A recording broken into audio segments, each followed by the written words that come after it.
Vamos a entrar primero con un pequeño repaso, esto sí, de actualidad por parte de Ander, que teníamos que hablar un poquito a modo de introducción de esa reciente cumbre, ¿no? De ese reciente encuentro. No sé qué puedes contarnos, Ander. Y bueno, el motivo de este directo, ¿no? Es hablar sobre esa competición Estados Unidos-China, pero sobre todo se debe a esa cumbre que tuvieron Joe Biden y Xi Jinping la semana pasada en el marco del Foro Económico para Asia-Pacífico, que es otra cumbre que se celebró en San Francisco, si no me equivoco, la semana pasada y que reunió pues, a varios países de la región. En los márgenes de esa cumbre se reunieron los dos presidentes de China y de Estados Unidos. Y bueno, ya os digo que el ambiente no es para nada amistoso, ¿no? Porque de hecho, justo antes de esa reunión, el Joe Biden comentó que uno de los objetivos era establecer las comunicaciones militares entre ambos países, ¿no? Porque se cortaron por esa visita de Nancy Pelosi a Taiwán en 2021, si no me equivoco. Así que imaginaos cómo No, dos mil está eso, veintidós cómo está el dos mil ambiente. veintidós 2022, Agosto, 2022. agosto, 2 de agosto de 2022.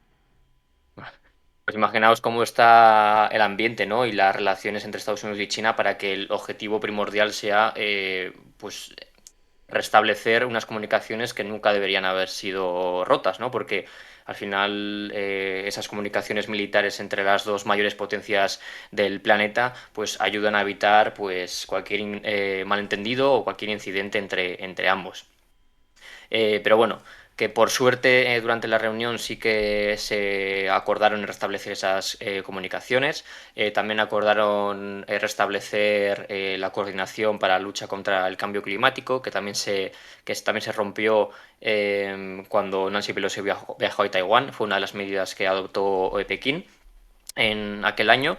Y también China se ha comprometido a luchar más contra la producción y distribución de fentanilo ilegal o de los precursores químicos que se utilizan para fabricar ese fentanilo.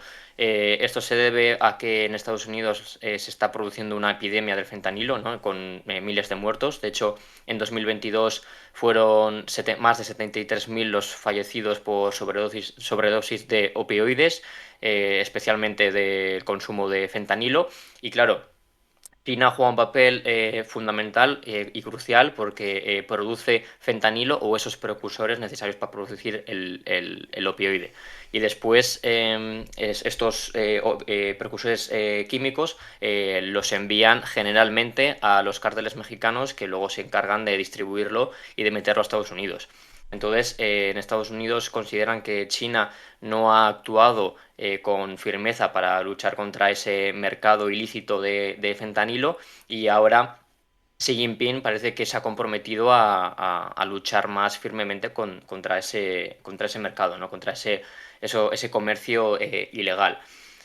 No obstante, aquí está entrado lo de siempre, ¿no? Si China puede de verdad luchar contra esa producción o si es más un intento de Xi Jinping de calmar las relaciones bilaterales y de intentar obtener concesiones por parte de Washington, porque a cambio la administración Biden se ha comprometido a retirar las sanciones que impusieron contra dos entidades chinas, ¿no? Contra el Instituto Nacional bueno, no me recuerdo ahora mismo cuáles son, pero eran dos instituciones bastante importantes, ¿no? Del sector farmacéutico, químico, etcétera, y Washington ahora ha levantado las sanciones contra esas dos entidades. De hecho, una de ellas que está adscrita al Ministerio de Seguridad Pública, estaba acusada por Estados Unidos de participar en el genocidio, ¿no? Lo que considera Estados Unidos que es un genocidio en Xinjiang.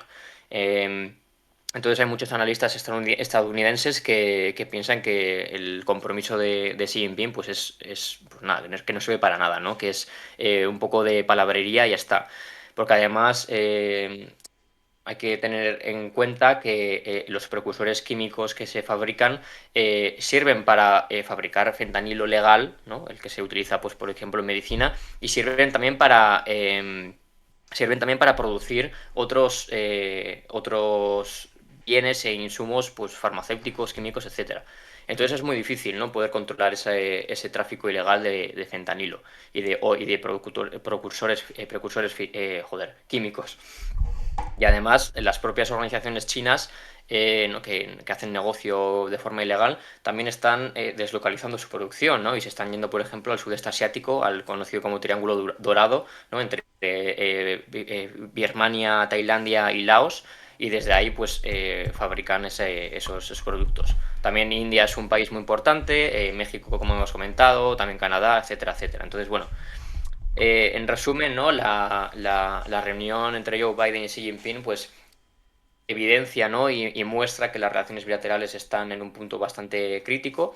Es verdad que, bueno, que es algo positivo que se restablezcan las comunicaciones en medio ambiente, en relación con el medio ambiente, con el ejército y también con este tema de los opioides, pero que en cualquier momento todo puede volver a estallar y todo puede volver al cauce de la hostilidad, ¿no? Porque, por ejemplo, con el tema de los globos espías chinos, ¿no?, que se encontraron varios en Estados Unidos, en esa época también iban a reunirse el secretario de Estado, si no me equivoco, estadounidense con el ministro de Exteriores chino, si no me equivoco, y era también una época en la que aparentemente iba a producirse un acercamiento entre ambos países y de repente la aparición de los globos pues reventó todo, se canceló el viaje y volvió otra vez la confrontación pues, narrativa y también pues política.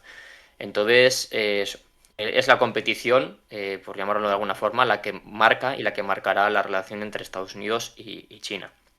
Y lo del genocidio que he leído en el chat no lo digo yo, lo dicen varios países occidentales, ¿no?, que han aprobado los parlamentos de varios países europeos, que ahora mismo no tengo la lista, pero también consideran que lo que está pasando en Xinjiang es un genocidio, y Estados Unidos también, ahora si no me equivoco, si me equivoco pues es corregidme, pero también lo ha considerado como tal. Entonces eso, no que lo diga yo, sino que lo dicen ellos mismos. Y bueno, este es un poco el resumen que ha habido en la reunión, no ha dado para mucho más y lamentablemente las noticias positivas son eso, que hay un restablecimiento de las comunicaciones, que es algo que debería haber siempre. He aprovechado, Ander, para pasar el artículo de la geopolítica del fentanilo, que es donde se habla de esta cuestión, porque además ha habido un comentario que habla de México, de que los republicanos dicen de que hay que bombardear México, bueno, algunos republicanos, y lo he pasado por ahí también el papel que tiene India, que es muy importante, pues para quien quiera profundizar en esta cuestión, pues se dejó el artículo y eso. Bueno, no sé por dónde, la verdad es que no sé qué melón coger. Si queremos hablar un poco también de actualidad, yo lo había planteado además antes con mis compañeros en el backstage de Twitch, hablar un poco también la cuestión Me de gusta seguridad y ese defensa, concepto, porque bueno, me gusta ese concepto. backstage. Es que no sabía Porque cómo además, decirlo. siempre que abrimos directo, claro, yo saludo a los compañeros como si nos acabáramos de encontrar y probablemente llevamos 15 minutos antes en Discord hablando, pero bueno, eso es una cuestión más de estilo. Sí. Bueno, yo quería hablar por lo mejor, pues, que también es un poco vinculado a la actualidad, de las discusiones que está habiendo en Washington, en parte del establishment, acerca de, pues bueno, de la capacidad que tiene Estados Unidos para enfrentarse a China en una guerra, ¿no? En una guerra convencional. Aparte de ello, la cuestión de que los problemas que está teniendo Estados Unidos para, a la vez, armarse y armar a Ucrania, Israel y Taiwán, ¿no? Y esa es la cuestión, yo creo que también que es importante, que luego, no sé si quizás hace falta hablar un poco de la cuestión de Taiwán, de por qué es importante, aunque yo creo que más o menos Ander con la cuestión de Nancy Pelosi, etcétera, pues lo ha dejado claro. Pero la cuestión es que desde cintas muy importantes, desde voces muy importantes, que por ejemplo entrevistamos a uno de ellos, que es Elbridge Colby, que es ex asesor del Pentágono y uno de los desarrolladores de la Estrategia Nacional 2018 y puede tener un papel muy importante en la próxima administración si gana los republicanos, por dejarlo así claro. Claro, pues es gente como de esa parte del estadio nos avisa de que Estados Unidos no está preparado para una guerra convencional, porque, bueno, desde Estados Unidos están básicamente diciendo militares y y expertos, analistas de inteligencia, defensa, etcétera, de que hay un riesgo bastante amplio de que haya una guerra entre China y Estados Unidos, sobre todo por la cuestión de Taiwán, también mencionan el mar del sur de China, o incluso que estalle un conflicto en la península de Corea, ¿no? Luego, si queréis, podemos analizar si de verdad hay un riesgo o no. Es complicado, evidentemente, pero bueno, lo importante yo creo que es entender que los estadounidenses piensan que sí, es el caso. Y bueno, de hecho, pues ese tipo la cuestión es que, como ya sabemos, los suministros militares estadounidenses a Ucrania pues están cada vez siendo más irregulares, la posición del ejército ucraniano está peor sobre el terreno, que eso ya lo hemos hablado. Y bueno, y la cuestión es que hay voces que esto yo creo que es interesante, hay voces que argumentan que es que lo que hay que hacer es priorizar un escenario, en este caso Asia-Pacífico, para contener a China, ¿no? Que al final es digamos, la amenaza más importante con diferencia a la hegemonía estadounidense y occidental, aunque evidentemente es estadounidense, que para eso es el líder del bloque occidental, ¿no? Y que para ello hay que fijar los recursos en Asia-Pacífico, porque, bueno, pues por una parte, armar a Taiwán para que se defienda ante la amenaza de China de invasión terrestre, y por otra parte, pues bueno, para intentar contener lo máximo posible a China, haciendo alianzas con Filipinas, que a lo mejor si quiero contarlo, Ander, que tú a lo mejor tú sabes más de eso que yo, alianzas más con Japón, Corea del Sur, que también si quieres comentarlo tú, Edu, y bueno, y que poner a punto básicamente una industria de guerra. Industria de guerra, porque de hecho, básicamente dicen estos se analizan que lo que hacen es transformar cuestiones incluso civiles, transformarlos en militares para aumentar la producción de sistemas de artillería, de munición, de misiles, etcétera, etcétera, etcétera. Y luego es un debate que está siendo muy importante, que es verdad que a lo mejor aquí no nos llega a Europa, quiero decir, pero es algo que nos va a afectar evidentemente, porque estamos hablando de que a Europa les van a imponer una mayor carga digamos, en la defensa, porque hay que recordar que ahora mismo quien provee, por así decirlo, de seguridad a Europa es Estados Unidos, y quien está llevando la carga de la ayuda a Ucrania es Estados Unidos, porque Europa pues no puede, ¿no? Y eso es una cuestión que podemos ver a lo largo del tiempo si no solamente se ganan los republicanos, sino, pues bueno, está habiendo cada vez más tensiones en Asia-Pacífico, ¿no? Y no sé si queréis vosotros comentar algo para que yo no me eternice en el monólogo, Sí, o queréis hablar de otra Yo, cosa.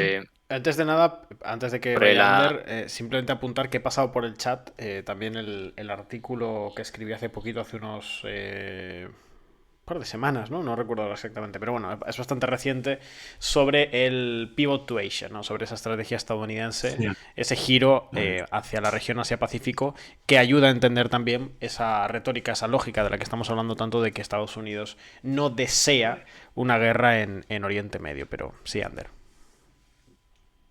Que también yo he aprovechado a mandar la entrevista que hizo Pablo, ¿no? Al asesor del Pentágono, y eso, comentar un poco que, como buen realista, ¿no?, de las relaciones internacionales que es, deja unas declaraciones bastante potentes, y también unas declaraciones que también muestran un poco cómo está la situación a nivel interno de Estados Unidos respecto a la política exterior, y también en las relaciones entre Estados Unidos y China, ¿no?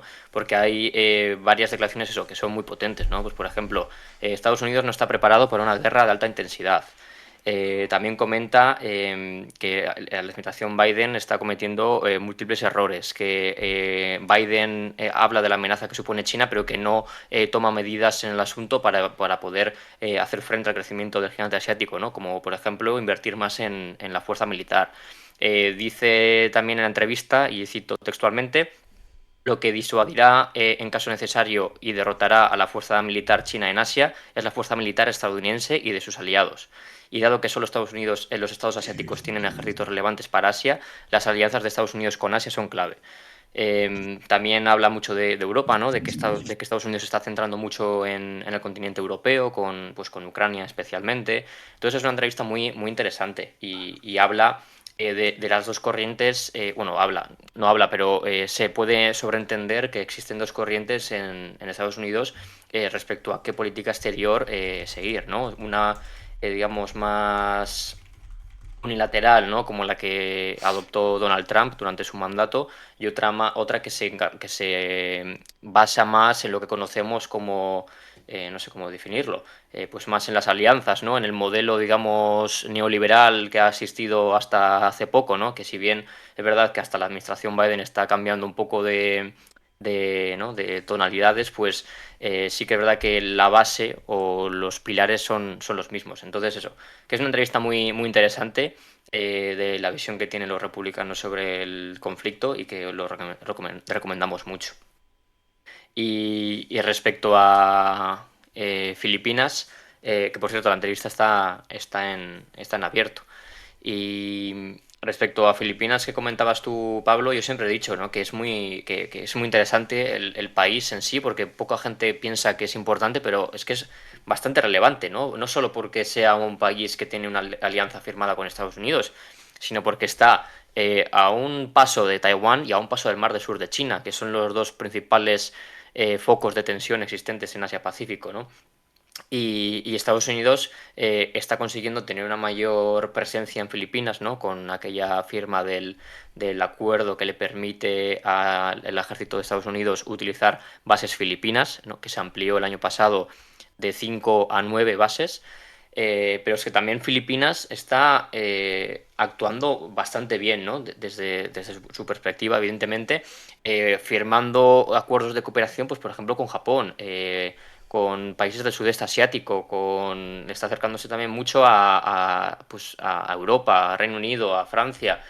Vamos, que es una pieza que hasta ahora está un poco así olvidada, pero es un país que es bastante crucial. Y más máxime teniendo en cuenta que hemos pasado de un país dirigido por Duterte, que era bastante pro-chino, ¿no? Se puede llamar de esa forma, abogaba mucho más por un acercamiento a Pekín para recibir inversión y préstamos para infraestructuras, consideraba que China era un socio, no un aliado, pero sí que un socio, ¿no? A tener en cuenta. Y Bongbong Marcos, desde que asumió el poder, ha cambiado completamente esa estrategia, esa política, aunque parecía que no durante la campaña electoral, la ha cambiado completamente y ya digo, se está acercando mucho más a Occidente. Y por ejemplo, la firma de un acuerdo de cooperación militar con Japón es súper interesante porque son dos países que independientemente de lo que, bueno, que fuera de la alianza que lidera Estados Unidos en la región, han firmado un acuerdo de cooperación militar que es bastante importante, ¿no? No sé si me he explicado bien. En plan que Estados Unidos no ha encabezado ese acuerdo entre Filipinas y Japón, al menos de forma pública, y son Filipinas y Japón precisamente los que han llevado a cabo por su cuenta ese acercamiento. Y eso es un reflejo también de las preocupaciones que existen tanto en Tokio como en Manila con respecto a China, ¿no? Que consideran que su actitud es muy asertiva, agresiva respecto a Taiwán, respecto a las islas del Mar del Sur de China y respecto a las islas Senkaku de Japón. Entonces eso, que hay que prestar más atención a Japón. Ojalá escribir algo sobre Japón próximamente porque ya digo que es interesante. No podemos pedir a Manu también, no pasa nada. O sea, hay mucha Sí. gente que puede escribir sobre él.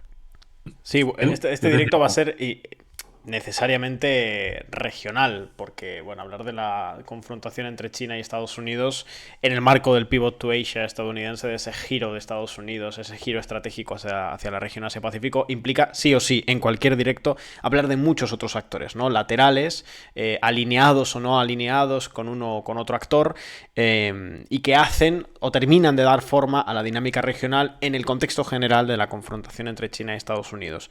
Yo quería intervenir ahora, pero voy a dejaros un poquito más a vosotros porque acabo de leer la noticia que no sé por qué no me había enterado, ha sido hace unas poquitas horas y no me había percatado, y voy a intentar actualizar rápidamente el hilo que tenemos en Twitter mientras vosotros seguís comentando alguna que otra cuestión de la región, porque bueno, Corea del Norte por fin, que hace meses que veníamos contándoos, ha conseguido poner en órbita su primer satélite de espionaje militar, que ya sabéis que aquí os habíamos contado algunos de sus intentos anteriores. Sabíamos que se habían propuesto volver a lanzarlo en octubre. No sé si llegaron a intentarlo, pero en cualquier caso no lo consiguieron. Esto viene ya estamos hablando de la primera mitad del año 2023. Recordad que en la visita que hizo Kim Jong-un a Rusia fueron al cosmódromo. Sabíamos que había algún tipo de no sé si de alianza, pero como mínimo de intercambio de información a este respecto, y que Corea del Norte para este año uno de sus principales objetivos militares será poder salir al espacio, ¿no? Tener una presencia y poner en órbitas ese satélite de espionaje militar. Bueno, pues voy a dejaros un par de minutos que sigáis comentando porque voy a actualizar el hilo, porque efectivamente creo que lo ha confirmado ya John Hub y algún que otro medio, y que finalmente ese lanzamiento que conocíamos que había alertado o que había puesto en alerta a Japón era este lanzamiento, y que ha sido exitoso, y que Corea del Norte ya tiene un satélite de espionaje militar en órbita, su primero, y que además afirman que van a seguir intentando, ahora que han confirmado la eficacia de esta tecnología militar, poner más satélites de espionaje militar en órbita. Pues justo nos ha venido al pelo, ¿no? El Al directo pelo. de hoy, la verdad. Sí, o sea, que justo. Totalmente. Pues bueno, pues si queréis podemos hablar también, así un poco mencionarlo, y luego pues ya que abra el melón que quiera para que no, pues eso, pues nada, para luego dejar que él opine, pues otro de los aspectos de la competición entre Estados Unidos y China es la cuestión económica, tecnológica, etcétera, porque bueno, en realidad no es que otro aspecto, digamos que es el aspecto fundamental, ¿no? O ahora mismo donde se está viendo, digamos, una posición de Estados Unidos mucho más asertiva contra China, ¿no? Estamos hablando, pues, en la cuestión de las sanciones y al sector tecnológico chino, que abarca desde los microchips, semiconductores, o sea, la prohibición de venta de estos semiconductores de microchips, digamos, de mayor tecnología más avanzada, en consonancia con una alianza con Japón y Países Bajos, y no sé si Corea del Sur también, me suena que sí, pero no quiero decir el dato. Aparte de cuestiones, pues, la cuestiones con la cuestión cuántica, y etcétera, ¿no? Y digamos que como respuesta a este tipo bueno, de ataques básicamente de Estados Unidos al sector tecnológico chino, ¿no? Que al final el sector tecnológico chino es visto como una amenaza muy grande para, digamos, esa dominación, esa hegemonía tecnológica económica estadounidense, que por tanto, pues bueno, que puede disputarla, ¿no? Si el sector tecnológico chino pues sigue para adelante, ¿no? Como estamos viendo, ¿no? Esa dinámica de modernización y de ser, digamos, de la fábrica del mundo a la potencia tecnológica del mundo, ¿no? En ese sentido, pues China está respondiendo a que también incluso a Europa, porque al final Europa pues forma parte de ese bloque occidental, aunque sí que es verdad que no está tan alineado con Estados Unidos en estas cuestiones, pues bueno, por los negocios, ¿no? En este caso para las empresas europeas. No tienen esa visión tan de geopolítica, ¿no? Como puede tener más en Estados Unidos, que lo ven como algo más de seguridad nacional, ¿no? Pues bueno, está respondiendo con, pues bueno, ¿qué es lo que tiene China en ese terreno, ¿no? Que puede hacer daño a los europeos, o los occidentales más bien, perdón, a Estados Unidos? Pues las materias primas críticas. En ese sentido, pues China está empezando ya a realizar, bueno, a restringir ciertas exportaciones de tierras, por ejemplo, de tierras raras, que ellos creo que tienen el 70% de las reservas mundiales, y el 80% de los procesados, es decir, de las materias primas, pues luego las procesan para que luego, pues bueno, siga la cadena de suministro, ¿no? Las tierras raras son imprescindibles para la electrónica, para la fabricación de electrónica, también de material de defensa, etcétera, ¿no? Luego también hay otras materias primas críticas que, bueno, también han tenido restricciones, ¿no? Las últimas han sido las materias, la como digo, las tierras raras, pero bueno, que todas estas muchas de estas forman parte de la cadena de suministros, por ejemplo, los semiconductores, etcétera, o incluso de las baterías de vehículos eléctricos, que China es básicamente una de las potencias en este sector, o luego, pues bueno, más el tema también de semiconductores y microprocesadores, ¿no? Y China, digamos, que está respondiendo con eso, y eso es verdad que, pues bueno, puede suponer un problema para Estados Unidos y Europa. Que sí que es verdad que han intentado hacer una estrategia de de-risking, es decir, de cortar ciertas dependencias de China, objetivo geopolítico, pero al final China sigue siendo uno de los principales exportadores y procesadores de este tipo de materias primas críticas, ¿no? Que bueno, nosotros tenemos un montón de artículos con eso, pero bueno, es otro también de los frentes de los que se basa esta competición, ¿no? Es uno de de hecho de los más importantes, pero bueno, para que veáis que si queremos hacer un programa sobre esto podemos tirarnos horas porque al final son muchas cuestiones, muchos países, porque bueno, al final, como digo, es una, digamos que es, lo dice el propio título, que es el centro geopolítico del siglo XXI, es, digamos, el evento que va a marcar el futuro a medio y largo plazo del sistema internacional, ¿no? Esta competición entre las dos superpotencias, por así decirlo, ¿no? De ahora mismo actuales. No sé si tú quieres decir, Ander, algo o Edu ya Sí, puede, está sí. disponible. Sí. Para no salir del tema, lo que has comentado. Bueno, antes de avanzar, que no hemos hecho el mítico recordatorio de todos los directos, y es que tenéis ahí en pantalla dos cosas importantes para Descifrando la Guerra, ¿no? Que es el código QR que os lleva a las suscripciones que tenemos en la página web, con todos los beneficios bien explicados y con los planes que tenemos disponibles. Ya siempre decimos, ¿no?, que muchas veces igual nos preguntáis si qué es más recomendable suscribiros aquí en Twitch o en la página web, que son plataformas independientes, y nosotros creemos que es mejor en la página porque tenéis más beneficios y también nosotros recibimos más, ¿no? Porque al final Twitch es una empresa que se lleva bastante de los ingresos que obtenemos por esas suscripciones. Pero bueno, si no queréis la página web, también existe la opción de suscribirse aquí en Twitch, ¿no? Que el beneficio que tenéis es que podéis ver los directos sin anuncios. Y tenéis ahí la barra, ¿no?, del objetivo de 650 suscripciones, porque después de haber conseguido, no, si no recuerdo bien, si 1500 o así, con Casi el ataque 2000, de casi Hamas, 2000. casi 2000.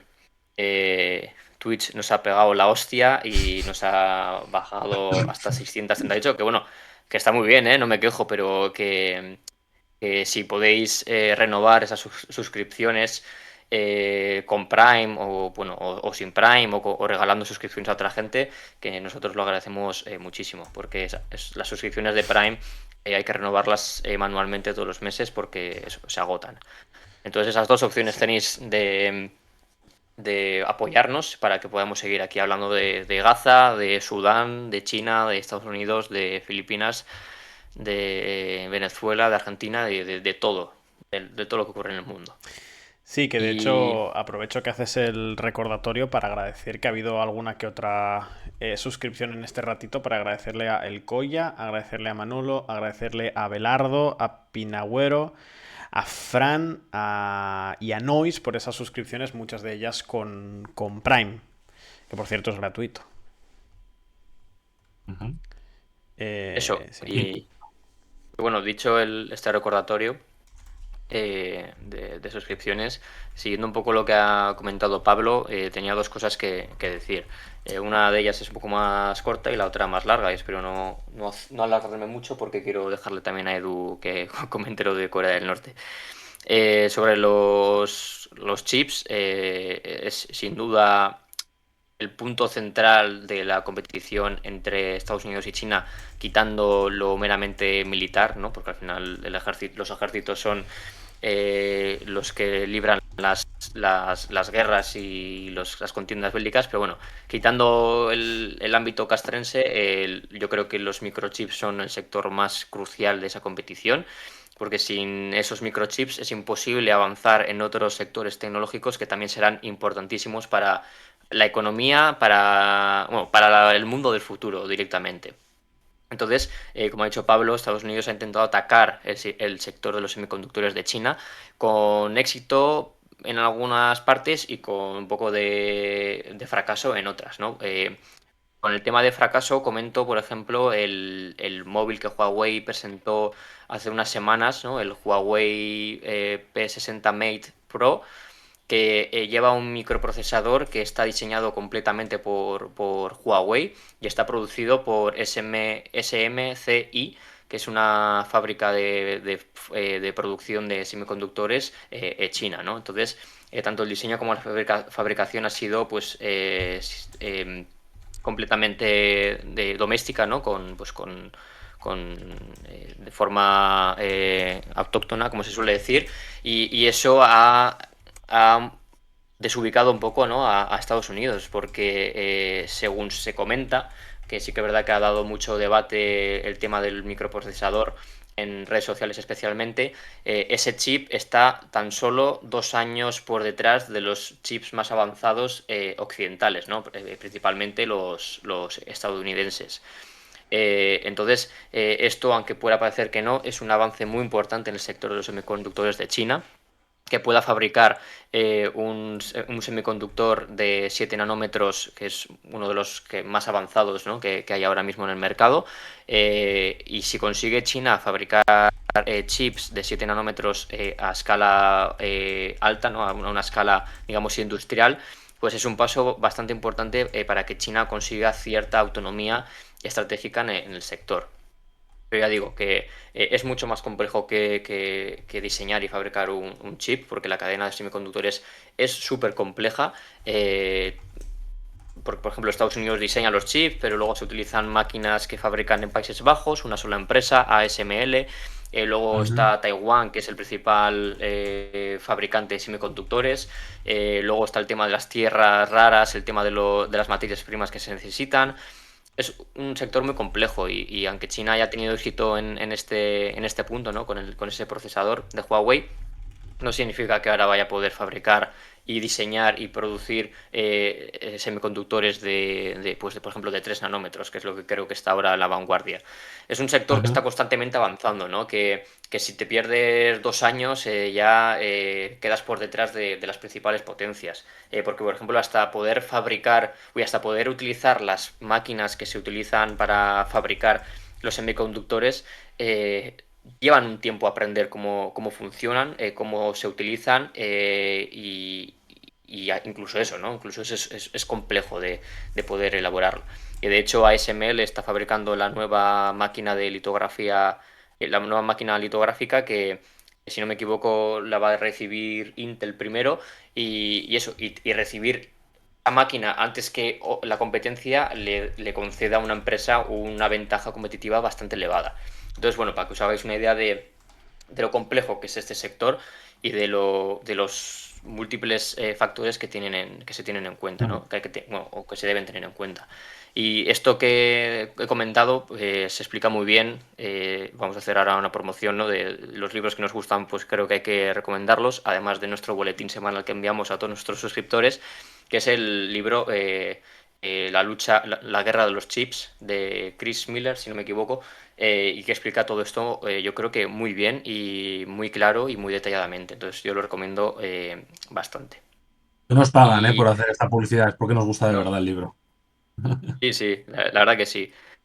Y bueno, sí, quería hablar también cosas sobre el de risking, ¿no? La diversificación que ha comentado Pablo, que es otro punto interesante, pero no sé, igual, Edu, si quieres comentar primero lo de Corea del Norte, si lo tienes ya localizado. Sí, lo tengo, ya acabo de actualizar el hilo en Twitter. Bueno, básicamente lo que podemos confirmar, varios medios, hay bastante consenso y la propia agencia norcoreana lo ha confirmado. Entonces yo creo que se puede confirmar, es que Corea del Norte ha puesto en órbita por fin ese Maliyong-1, que es su primer satélite de espionaje militar, que ya había intentado hacerlo en reiteradas ocasiones anteriormente, sin éxito. La tecnología, en teoría, estaba desarrollada, lo que estaba fallando era el proceso de lanzamiento y el proceso, sobre todo, de que una vez llegado al espacio quedase orbitando la esfera terrestre. Bueno, pues eso ya lo han logrado y de hecho insisten en que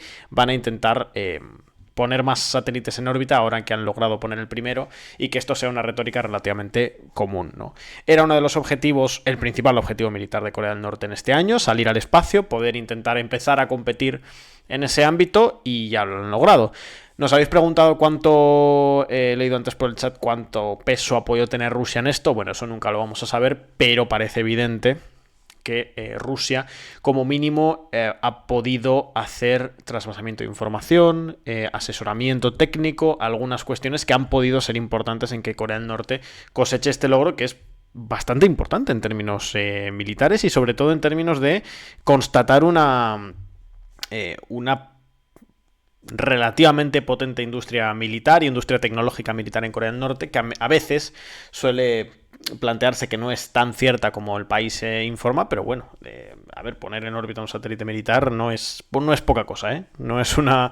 Yo no soy muy experto en esta materia, pero probablemente Pablo podrá confirmarlo un poquito más, pero no creo que sea una cuestión menor. Como diría Rajoy, es cuestión mayor. Efectivamente, sí, sí, no es una cuestión menor, o dicho de otra forma, es una cuestión mayor. Sí, sí, totalmente. A ver, aquí la cuestión evidentemente es que seguramente Rusia está implicada en el sentido de que esto, la alianza, no, alianza, la sociedad entre Rusia y Corea del Norte, pues en los últimos tiempos, desde que comenzó la invasión de Rusia de Ucrania, pues se está viendo pues esas sinergias entre ambos países, ¿no?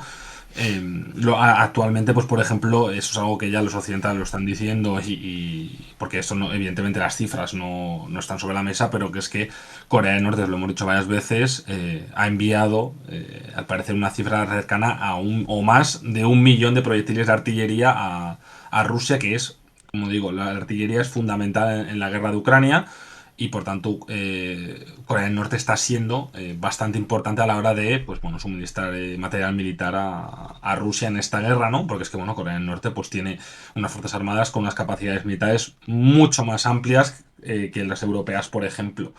De hecho, por ejemplo, también Estados Unidos recurrió a Corea del Sur para comprarles decenas de miles de proyectiles de artillería, ¿no? Para que veamos. Y bueno, seguramente en ese sentido, yo la verdad es que no soy muy experto en cuestiones de satélites militares o espías, etcétera, pero entiendo que la tecnología rusa, pues o a lo mejor la ayuda rusa, pues ha tenido algo que ver, ¿no? Pero bueno. Sí, sí, sí. Bueno, no sé dónde estábamos en el tema de hoy, en China, Estados Unidos. No sé si queréis que reencaucemos o que entremos a hablar de algo en Yo, específico. bueno, yo quería comentar coger el guante de Ander de algunas cuestiones pues que simplemente apuntillar, nada, rápidamente sobre el tema de tecnología, etcétera, para que la gente yo creo que entienda un poquito pues, cómo van las cuestiones. Que cuando Ander habla de diseño, hay que entender que bueno, los diseños de los semiconductores más avanzados son propiedad intelectual de empresas estadounidenses, mayormente. Es decir, la tecnología mayormente es propiedad occidental. Sobre todo, pues lo que he dicho, la propiedad intelectual es de Estados Unidos y bueno, la ASML, como ha dicho la empresa holandesa, pues bueno, tiene esas máquinas litográficas, que es un avance brutal tecnológico, que bueno, que eso es esa alianza que comentaba antes de Países Bajos con Estados Unidos, etcétera, pues va en esa línea, ¿no? Y hay que entender eso, que ese es, digamos, el freno que quiere poner Estados Unidos o en este caso Occidente a China, ¿no? Que es en base a intentar, digamos, la estrategia cambió de intentar que la distancia tecnológica aumentase completamente a directamente que no que, no, que cerrarla completamente, que no hubiese que la distancia máxima y eso. Y lo que están haciendo es con la cuestión de los diseños, etcétera. Luego hay que entender que porque bueno, se habla mucho también en Estados Unidos, bueno, en China, en Europa, ¿no? De poner fábricas de chips y microchips como, bueno, pues se pone el dinero, que es muchísimo, creo que una fábrica fundidora, es decir, la que fabrican chips como en Taiwán, son 10.000 millones de dólares, para que veáis el dinero que es. Pero es que no solamente es la cuestión, como lo ha comentado Ander, no solamente es la cuestión de que tú pones mucho dinero, una inversión millonaria, como digo, es que necesitas mano de obra cualificada. Y de hecho, una de las cuestiones de que se refiere el CEO, el director de TSMC, que es, bueno, es básicamente la empresa principal de Taiwán que fabrica semiconductores, es que Estados Unidos, por ejemplo, no tiene obreros cualificados. O no tiene tantos obreros cualificados suficientes para poder, digamos, desempeñar un papel en la fabricación de semiconductores. Y esa es una cuestión también que, por ejemplo, pasa con la industria militar de defensa, que no hay obreros cualificados eficientes en el mercado laboral, tanto estadounidense como occidental, para poner en marcha pues, ese aumento de las capacidades de producción, ¿no? Ese es uno de los problemas que hay, que no hay ya obreros cualificados en Occidente, porque bueno, pues porque las economías han cambiado en muchos aspectos, digamos, de dónde vienen pues la producción o las riquezas, etcétera, ¿no? Que eso es algo que, por ejemplo, que en Taiwán sí que tienen porque se han centrado su economía en eso y en progresar en ese sentido también Corea del Sur, por ejemplo. Y claro, y para tener obreros cualificados eso lleva tiempo. y como digo, son inversiones a largo plazo, etcétera. Por tanto, es una cuestión que no es tan sencilla como parece, en el sentido de pongo dinero y ya me sale una fábrica o lo que sea. No, necesitas, aparte de asegurar tu cadena de suministro, tener obreros cualificados en el sentido, y es lo que dice, como digo, el CEO de la SMC, que Estados Unidos puede poner el dinero, pero al final necesitas gente que trabaje y te haga unos microchips que son tecnología muy avanzada y que es un proceso muy complicado, muy complejo y que, bueno, necesitas gente muy especializada. Y además, el tema de financiar una fábrica, que eso, como dice Pablo, cuesta, bueno, necesitas una inversión de unos 10.000 millones de dólares como mínimo, pero es que además, a medida que la tecnología avanza, la fábrica de 10.000 millones de dólares que has construido ahora, igual no te sirve dentro de unos años para fabricar los chips más avanzados. Y tienes que volver a invertir otros 10.000 millones de dólares para construir una fábrica que sí pueda producir esos semiconductores, ¿no? Porque al final la industria de los semiconductores se basa, ¿no?, en lo que se conoce como la ley Moore, ¿no?, que es como que cada 2 años o cada X tiempo se duplica el número de transistores que se puede meter en un semiconductor, y para eso necesitas una tecnología mucho más avanzada para poder fabricarlos. Entonces, es constantemente estar a la vanguardia, ¿no?, en el sector, y constantemente tener la obligación, o por ejemplo Taiwan Semiconductor Manufacturing Company, que es la empresa esa que comentaba Pablo, de que es la más importante igual de todo el mundo, eh, tiene que estar constantemente invirtiendo en I+D, invirtiendo en fundiciones nuevas, invirtiendo en su producción, para no quedar, bueno, para continuar liderando el sector, ¿no? Porque si no, es posible que sus competidores, pues por ejemplo Samsung, le cojan la delantera. Em, ¿Qué más iba a comentar sobre esto? Ah, y bueno, yo iba también a comentar lo del de risking, ¿no? Que es otro tema interesante, ¿no? De la relación entre Estados Unidos y China. Voy a intentar ser lo más eh, rápido posible explicando todo esto, porque últimamente he estado leyendo bastante sobre el tema.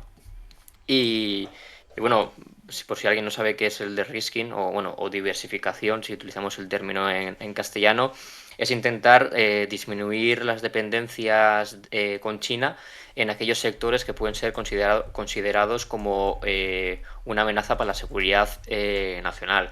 Un ejemplo que muestra bastante bien este concepto es el tema de los hidrocarburos rusos, ¿no? Que Europa importaba mucho gas y petróleo de Rusia, y resulta que tras la invasión, pues ese sector ha podido ser utilizado como una herramienta o como un arma de Moscú para presionar a Europa. Entonces, en base a esa teoría de risking o diversificación, lo que debería haber hecho Europa antes de la invasión rusa de Ucrania es intentar pues, encontrar suministros alternativos a Rusia, cosa que Alemania, por ejemplo, no ha hecho. Entonces, desde la invasión rusa de Ucrania, los países europeos tienen mucho más en cuenta este tema, ¿no? El de las dependencias excesivas, especialmente con China. Esto también se vio en la pandemia con el tema de los medicamentos, las mascarillas, tal, pero bueno, es con la invasión rusa de Ucrania cuando más importancia tiene el término. Eh, el de risking no hay que compararlo, o no hay que entenderlo como un desacoplamiento completo. Precisamente eso es lo que intentan afirmar Estados Unidos y la Unión Europea, porque al final un desacoplamiento total con China puede ser incluso peor que tener dependencias con China. Porque al final, al fin y al cabo, el gigante asiático sigue siendo la fábrica del mundo, sigue produciendo miles y miles de insumos básicos que no pueden ser producidos en otros países en un periodo corto de tiempo. Entonces, cortar todos los vínculos con China es imposible. Además de que es imposible, podría afectar enormemente a la economía occidental. Y de hecho, según el Fondo Monetario Internacional, Si se llega hasta este escenario, el PIB global podría disminuir hasta un 7% y hasta un 12% si se tiene en cuenta el desacoplamiento tecnológico, que sería también evidente, ¿no? Iría incluido en ese desacoplamiento total. Y además produciría una división en bloques del sistema internacional, si no es que se está produciendo ya, porque hay muchos países que tendrán que optar, ¿no? Elegir entre China o Estados Unidos. Y esto es especialmente relevante en Asia-Pacífico, porque, como ya hemos comentado en muchos directos y en artículos, en la estructura de Asia-Pacífico se divide en dos jerarquías principales. Una, por un lado, la económica, que lidera China, y por otro lado, la de seguridad, que la encabeza Estados Unidos. Entonces, si hay una fragmentación completa entre Estados Unidos y China, fragmentación comercial me refiero, es posible que los países de Asia-Pacífico tengan que elegir en qué red comercial quieren unirse, a la de China o a la de Estados Unidos. Es posible que esa decisión no sea completa, es decir, igual pueden estar en ambas redes, pero sí que tendrían que en muchas ocasiones elegir uno u otro bando. Y en tercer lugar, ese desacoplamiento total pues provocaría que Occidente no tenga tanta influencia sobre China, ¿no? Porque al final China igual no ha adoptado una posición más agresiva en ciertos temas por miedo a sufrir consecuencias económicas por parte de Occidente, ¿no? Pues por ejemplo sanciones, restricciones a la exportación, etcétera, etcétera. Entonces, bueno, pues estos tres temas no interesa ese desacoplamiento completo. No sé, antes de seguir, si queréis comentar algo para no hablar yo todo, pero bueno, si no, sigo, ¿eh? No, no, adelante. Nada, y al fin, bueno, que simplemente que hay que entender también que las empresas europeas, por ejemplo, occidentales, ponen mucho dinero, invierten mucho dinero en China, porque China es un mercado muy goloso. Hay que entender que que es el segundo, ahora es el segundo país más poblado del mundo, con una incipiente clase media, y esa clase media consume. ¿Y qué es lo que te interesa que consuma? Pues tus productos. Y al final, por eso, quiero decir que es un mercado muy jugoso, no es un gigante asiático por algo. Y puede ser es la segunda potencia económica, puede ser la primera por algo. Quiero decir, por eso al final ya no estamos en la época de la que comentaba, Nueva Guerra Fría. Bueno, yo no llamaría Nueva Guerra Fría, es que la Guerra Fría es diferente. Estamos hablando de dos bloques, capitalismo contra el comunismo. Aquí estamos hablando la interdependencias que hay entre China y todos los demás países, es que no se había visto, no se veía en la Guerra Fría. Quiere decir que no puedes ahora mismo, las economías están mucho más conectadas, el mundo está mucho más conectado y, por ejemplo, a Alemania, que le piden desacoplarse de Rusia y hacer el de-risking con China, pues es que sería fatal para su economía. Por todo el dinero que hay invertido de empresas automovilísticas, de otros tipos. También está la cuestión de las farmacéuticas, los químicos.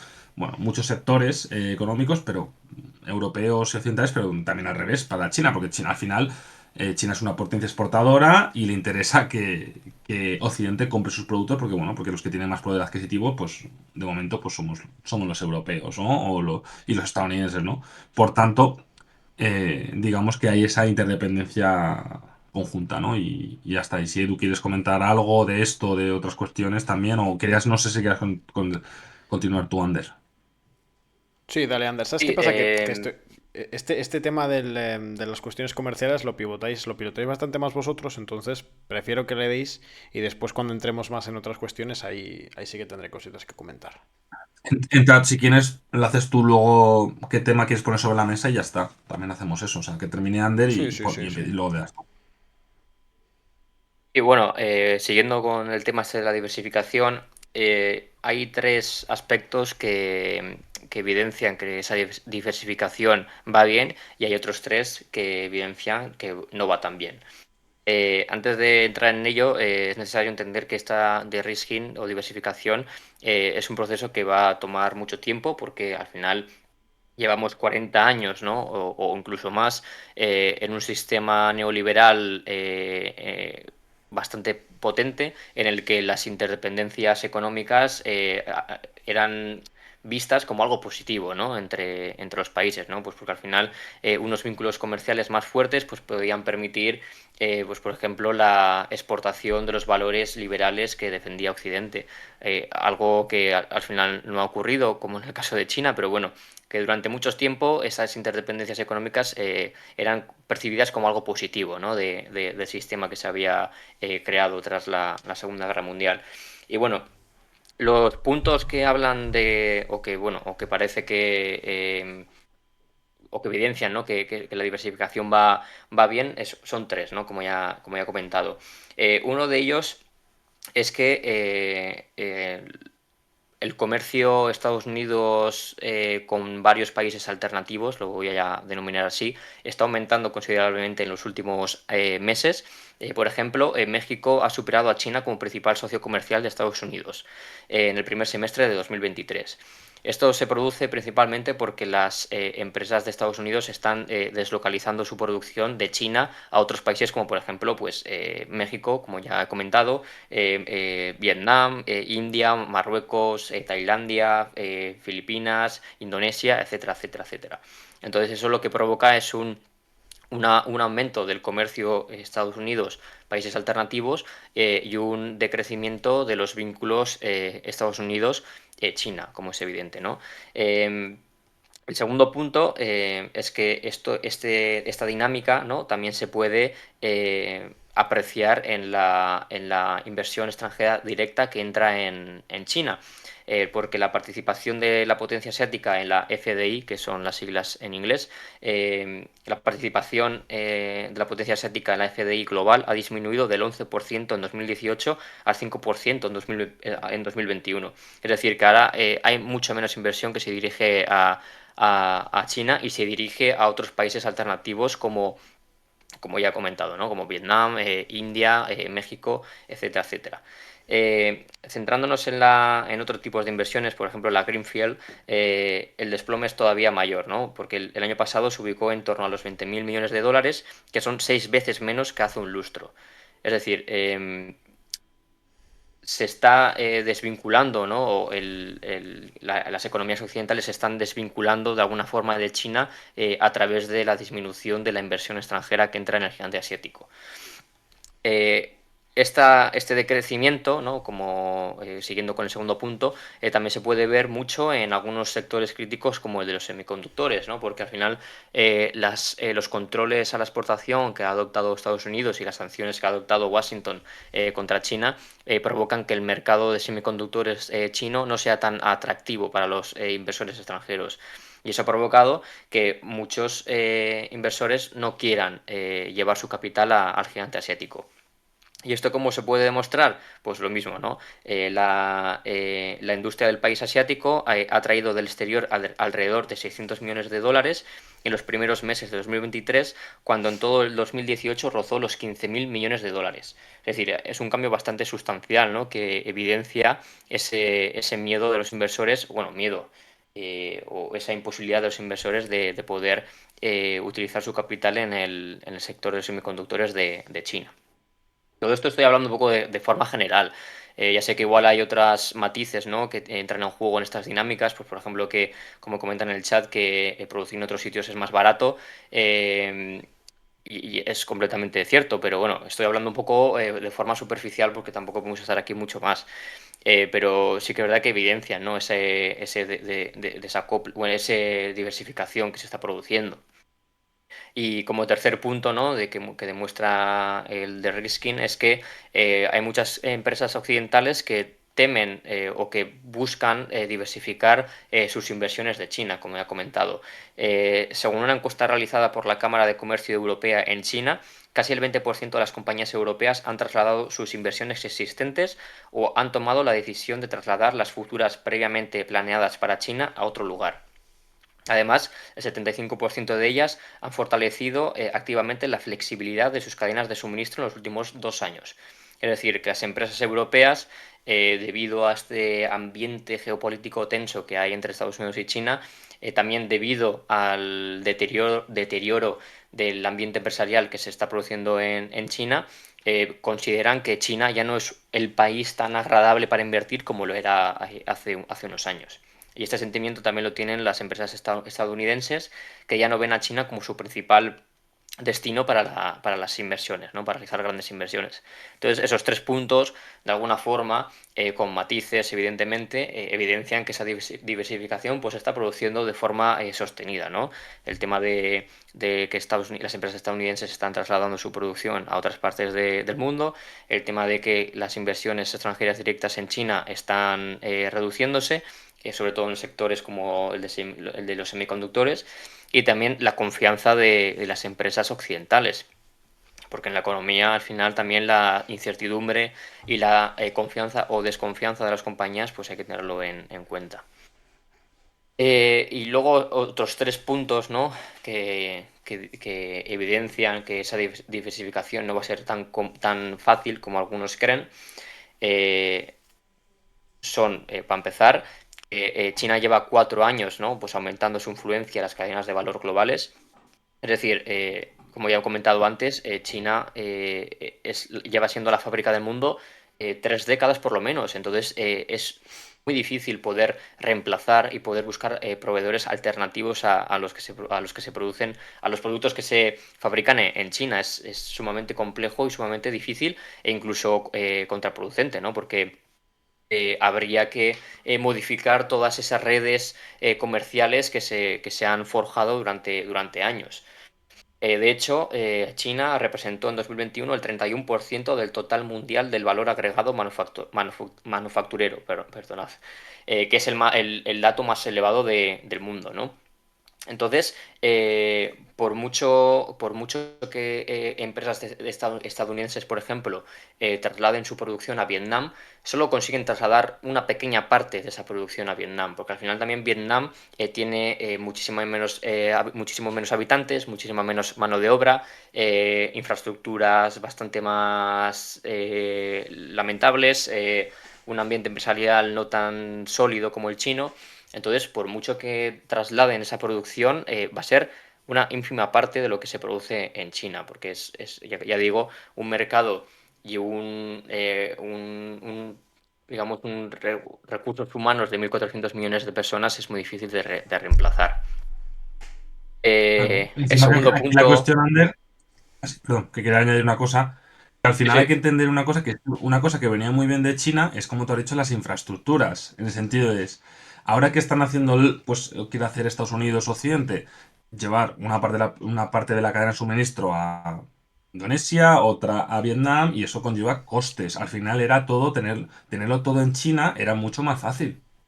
Lo tienes todo en un país, lo tienes todo ahí y la cadena de suministro es mucho más, digamos, más simple. Pero al final, al intentar mover digamos, la producción a varios países del entorno, pues eso dificulta, digamos, pues, la eficacia, la efectividad, la productividad, los beneficios. Bueno, el margen de beneficios será afectado, ¿no? Al final lo que tenía China, que al ser un país tan grande, con una infraestructura muy buena, que ha sido a lo largo de los años que has estado construyendo y han estado construyendo ellos también, y luego tener una mano de obra cualificada y con un mercado laboral con de sueldos bajos, ahora que ya no, ya es verdad que ya no es la cuestión, pero bueno, pues digamos que el ambiente empresario económico chino era mucho mejor que el que se va a encontrar ahora mismo en otros países. pero sí, porque, por ejemplo, producir este micrófono que igual necesita varias piezas, si se producen todas esas piezas en China, pues es más fácil unirlas luego para poder montar el micrófono y después utilizar las infraestructuras chinas para llegar al puerto de Shanghái, por ejemplo, y desde el puerto de Shanghái exportar este micrófono al mercado europeo. Evidentemente eso simplifica muchísimo las cosas y abarata costes, pero claro, si ahora partes de este micrófono se producen en México, otras partes se producen en Vietnam, otra parte se produce en India, pues va a ser más complejo todo el proceso productivo. Que es un ejemplo un poco chorra el que he utilizado, pero bueno, que puede producirse, ¿no? Eh, un poco así para explicar lo que ha comentado Pablo. Eh, Otro punto negativo de esta diversificación, pues negativo me refiero a que tampoco va tan bien el proceso de risking, es que por mucho que las empresas occidentales trasladen parte de su producción a países alternativos, Eso no significa que esas empresas no dependan de proveedores o del mercado chino.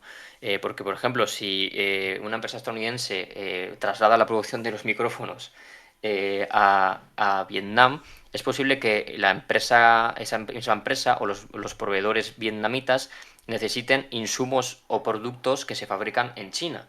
Es decir, lo que se está produciendo es como una reconfiguración de la cadena de suministro global, pero China siempre forma parte del núcleo de toda esa red manufacturera y comercial. Entonces lo que se está produciendo es un incremento de los vínculos entre, por ejemplo, Vietnam y China. Entonces esto en última instancia lo que hace es que, por ejemplo, las empresas estadounidenses produzcan en Vietnam, pero que sigan dependiendo del mercado chino o de los proveedores chinos.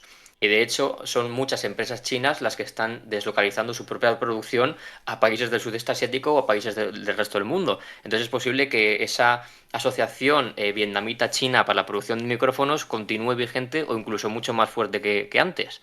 Entonces, creo que queda claro, ¿no? Eso, que por mucho que traslades la ubicación, la producción a otros países, esa producción va a seguir necesitando de China para poder,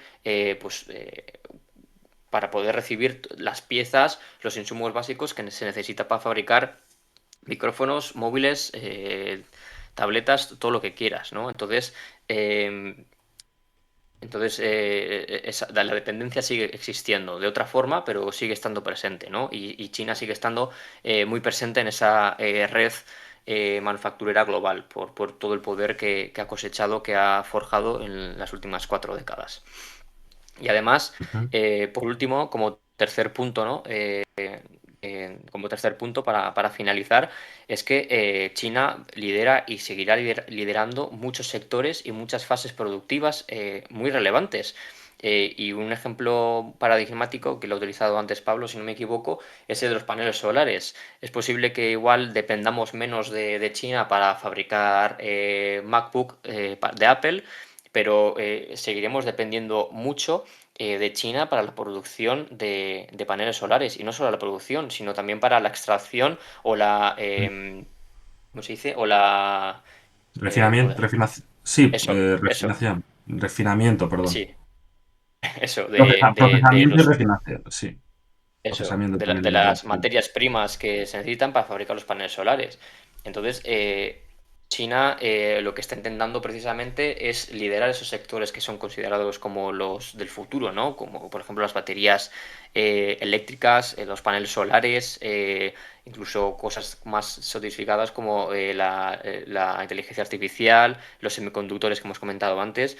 Entonces, es posible que eso, que dependamos menos de China para unos productos que a priori son un poco más secundarios. Pues por ejemplo, yo que sé, la industria textil ya en China sigue siendo importante, pero ha reducido su importancia y se está produciendo ahora en otros países como Bangladesh, como Marruecos incluso, o como Tailandia. Pero es que China ya no quiere esa industria. A China ya no le interesa tanto tener una industria potente textil que antes daba de Porque no trabajo. tienes, claro, porque no tiene ese valor añadido que puede tener las nuevas tecnologías, Claro. que son mucho más, Entonces, que son más productivas, dan más pasta. Entonces, claro, lo que he comentado antes de que muchas empresas chinas están deslocalizando su propia producción a otros países, son también empresas, por ejemplo, pues de la industria del textil, que dicen, bueno, aquí los salarios son más altos, los gastos son más elevados, pues me voy a Bangladesh a fabricar camisetas y a venderlas al mercado europeo. Entonces, a China ahora lo que le interesa es eso, sectores más potentes. Y es posible que en un futuro continuemos dependiendo mucho de China en esos sectores o en las materias primas que se necesitan para fabricar productos de esos sectores críticos. Entonces, ya digo que el futuro de los vínculos con China no pinta tan bien como los defensores de Risking quieren verlo o quieren defenderlo. O Y es un vendernos. proceso que va a ser eso, vendernos. Y es un proceso que va a costar mucho y que va a ser muy, muy lento. Es que Y incluso caro. Y claro, y es que incluso en los propios países en los que hay una apuesta más clara por la diversificación, no tienen una estrategia bien definida, ¿no? Porque, por ejemplo, Alemania, que a priori busca diversificar sus vínculos con China, al menos eso dice la ministra de Exteriores, pero de repente el canciller alemán viaja a Pekín con una delegación de empresarios alemanes para intentar hacer negocios. Porque defiende el canciller alemán que China sigue siendo un socio muy importante. Que es verdad, pero ¿qué imagen y qué narrativa quieres transmitir o quieres vender al exterior si tú abogas por, oye, que los vínculos con China pueden ser peligrosos y de repente vas con 50 representantes de compañías alemanas para que puedan seguir haciendo negocios en el mercado chino? Pues no hay una estrategia un poco muy bien definida. Y dos cosas ya y acabo. Para completar, también, por ejemplo, el ministro de Exteriores de Hungría eh, riscan como un suicidio brutal para la economía europea. Entonces, dentro de la Unión Europea no hay una estrategia bien definida e incluso dentro de los propios países europeos no hay unos objetivos o unas metas a alcanzar. Sí que es verdad que de vez en cuando se publican artículos por parte de la Comisión Europea que habla de todos estos riesgos.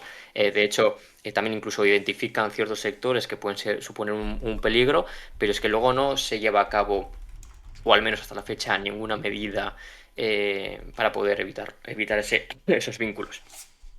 Y por último, y ya dejo hablar a mis compañeros, eh, un ejemplo, ¿no? que muestra también que la diversificación va bien en algunos puntos es el de Apple, ¿no? Que se me ha olvidado comentarlo antes. Y es que Ujú. Apple está intentando fabricar sus dispositivos, pues, por ejemplo, los iPhones, los Macs y otros dispositivos en India, cuando hasta la fecha Apple fabricaba prácticamente todos esos dispositivos en China. Pero ese ambiente geopolítico adverso y ese ambiente empresarial en China cada vez más inestable, pues han llevado a la empresa estadounidense a fabricar MacBook y iPhones en India, y de hecho creo que quieren no me acuerdo el dato, pero como que el 25% de la producción se haga en India y en Vietnam a corto plazo. Cuando ya Pues digo que muchísimo, muchísimo. entonces, bueno, ese es un poco el resumen de Riskin. No sé si hay preguntas o si ha quedado todo claro, pero ya digo que es un tema que cada vez más importante en las relaciones internacionales y en la política internacional y que cada vez escucharemos más por parte de los líderes occidentales. Mira, un dato del tema de los iPhones Apple, porque yo me acuerdo que comenté esta cuestión de India, ¿no? Y de Apple en el artículo que hice sobre geopolítica de India, ¿no? Que quería India pues convertirse en la nueva fábrica del mundo, ¿no? Casi el 7% de sus móviles iPhones, los de Apple, 6 puntos más que en 2029, pues se fabrican en India. Es decir, que por eso digo que el 25% me parecen muchísimos. Actualmente eso, casi el 7%.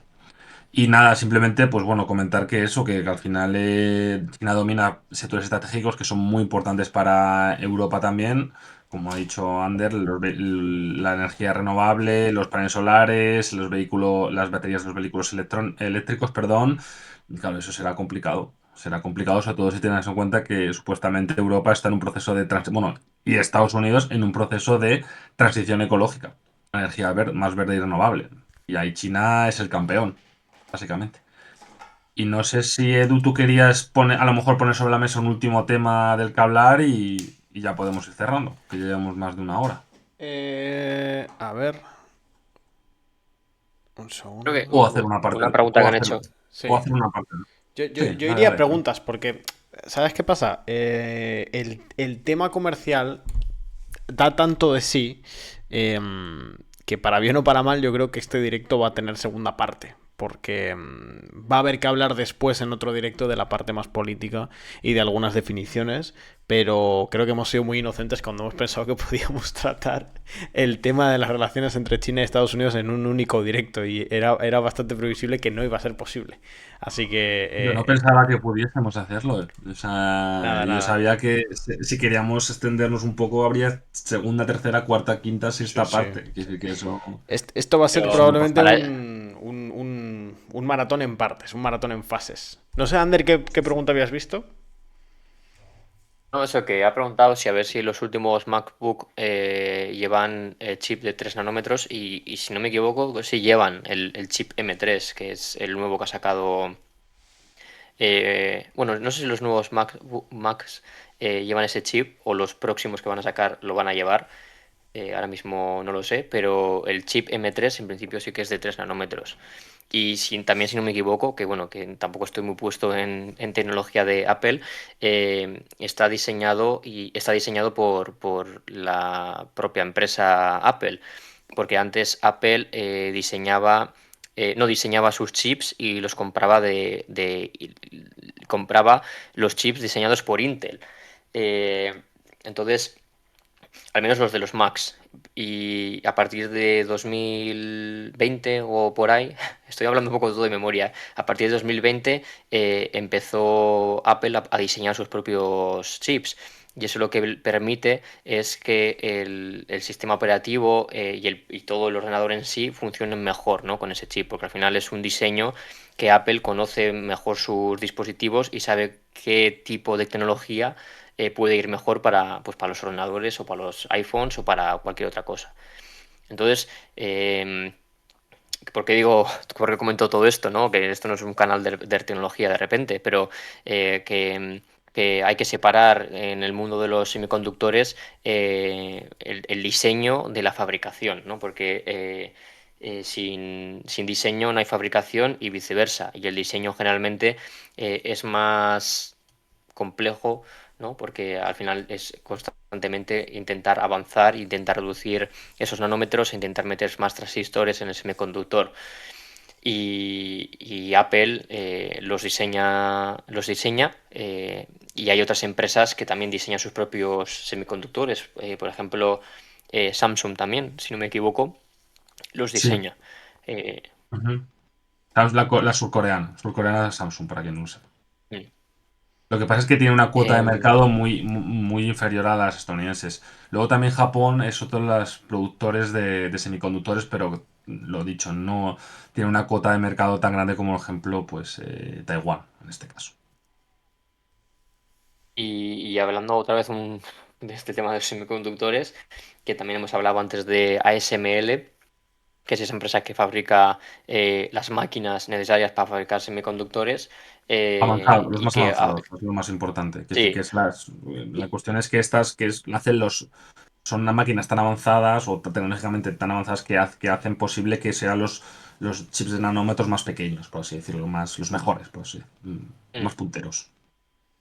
pues eso, como ha dicho antes Pablo también, ASML se ha apuntado a esas restricciones a la exportación que ha adoptado Estados Unidos, pero esas restricciones se aplican o se empezarán a aplicar a partir de enero de 2024, ya que no sabéis qué está pasando hasta esa fecha.